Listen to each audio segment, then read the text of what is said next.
communities use education, incentives, partnerships, and voluntary initiatives, not just regulation. You never create a great community just by regulation. You got to use carrots, not just sticks. Successful communities pick and choose among development proposals. Ladies and gentlemen, all development is not created equal. You know what the biggest impediment to better development in the South is? I'll tell you what it is. It's a fear of saying no to anything. You're afraid to say no to anything, then you'll get the worst of everything. You know what economic development is in a typical small town in Alabama? I'll tell you what it is. It's a solid waste disposal facility, a hog waste impoundment lot, a prison and a Walmart, that's it. We're afraid to say no to anything. You know, welcome to Chattanooga, Tennessee. It used to be called the most polluted city in America. It was routinely referred to as a patch of rust in the Sun Belt. When I grew up in Birmingham, this was the one city we would make fun of. But nobody makes fun of Chattanooga anymore. It's now known as an international model for sustainable development. You know, and they have completely transformed that city. It began with thinking about two main things. One, downtown, because that's the heart and soul of any community. Number two, the Tennessee River, because that was their most important natural asset. You know, they said they want to create a park along the Tennessee River, 5 miles on each side. 10-mile long park, imagine that. Original price tag, $40 million. That's a lot of money for a small city. But Chattanooga realized something very important. They realized that how much something costs is not the most important question. It's the second most important question. What's the most important question facing any community in America today? It's what should we do? What should we do? Money will always follow good ideas, and that's what happened in Chattanooga. Sometimes the assets of a community are obvious. Welcome to Jackson, Wyoming. Unparalleled scenery, world-class wildlife. All their plans have been built around protecting the scenery and protecting the wildlife. Sometimes assets are not very obvious. Welcome to Post Office Square in Boston, site of a lovely parking garage. Well, let me show you that same spot today. The parking now is underground, and it pays for the maintenance and construction of the park right on top. Savannah, Georgia has just done the same thing. We've restored the only missing square. Put a park underground with parking that pays for the square on top. You know, we talked about green space and health. You know, this is kind of what we've been doing.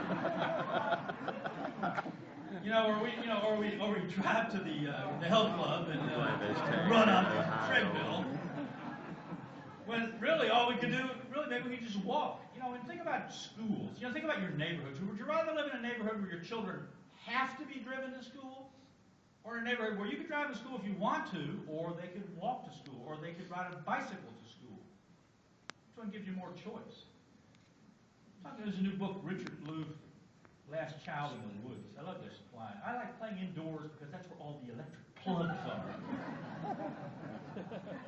You know, it's no wonder that we have a problem with our young children. They're getting bigger. They spend all the time in front of the TV set. We're afraid to let them go anywhere. When I was a kid, we used to roam around in the woods and all this kind of stuff, you know. Wonder why we have attention deficit disorder. You think this is better for kids, or is that better for kids? Parks, greenways, open space can help all of our children. And here's a way to get kids to school on a bus. Have a walking school bus. Or how about this? This is the Pinellas Trail. I got to tell you the story of the Pinellas Trail. This is one of the most heavily used rail trails in America. It gets about 3 million people a year. It goes from St. Petersburg to Dunedin, Florida. And this was an abandoned railroad line that was owned by the state of Florida. And they proposed this rail trail, and it was very, very controversial. And they had a lot of retirees who lived down there, and they were all living adjacent to this. And they're saying things like, well, people are going to steal my TV set if they're if we put in this bike trail, like somebody would steal a TV set on a bike. But anyway. So I was involved in this. So anyway, they built this thing, and all these retirees came in and told the Florida DOT you had to build a fence between their house and the trail. Okay, we want fences, and of course they were all back within the first year saying, I want a gate in my fence. And then we went down there about 4 or 5 years after this opened, and we did a tour. We met with the police chief, and we met with all the homeowners. It's incredible. Now you go down there, 3 million people a year riding up and down on their bikes. And all the retirees now are sitting on their lawn chairs out back, watching all the people, right? And then one guy's got a Coke machine in his backyard with a big sign that says, I make change. You know, it talks about how things can turn around. Mental health, we heard about that, reduction of stress, reducing hospital stays, you know. Thinking about streets not just as a way to move cars, but as part of the public realm, like an outdoor room. is interesting. This is the nation's first bicycle freeway. It's the Cedar Lakes Trail in Minneapolis. 5,000 people commute to work on this trail every single day. Now, can you imagine what it would cost to build a parking garage for 5,000 cars, a structured parking lot at $10,000 a space? It's only cost them $8 million to build that trail, but they would have had to spend a lot more than that to build a parking garage to accommodate all those cars. My friend Tom Murphy talks about the role of trails all over there, et cetera, et cetera. Mineral. We can go on all day about this. I'm going to end by telling you one little final story, and then I'm done. When I was in the Army at the U.S. Army headquarters in Heidelberg, there were 3 lieutenants. 3 of them. We all got to know each other because, there were like lots of colonels, but there were only 3 lieutenants. We were very lucky to be there. And so one of my friends was a little guy. It's a guy I met named Jeff Miller. He lives in Bayfield, Wisconsin, and I got to know him pretty well. And I'd go to visit him. And one time we were in Bayfield after I had gotten out of the Army. We went to visit. It's a beautiful little town, by the way. It was voted the best small town in the Midwest by Midwest Magazine. It's on the it's the northernmost town in Wisconsin. It's on the shore of Lake Superior. And we are in this town. We're walking around. And I see this rock out in this field, and I walk over to this rock. And it says this. It says this site was proposed for development in 1983 through joint efforts. This development was prevented. I'm like, what in the world is this? And I'm like scratching my head. And my friend Jeff says, walk around to the other side of the rock. And I walked over there and said, this marker is dedicated to the ancestors of the Ojibwe Nation who lie beneath this ground. Why is it, do you think, that people feel a sense of loss, like losing a loved one or a friend when a grove of trees is cut down and a historic building demolished, a scenic view obliterated?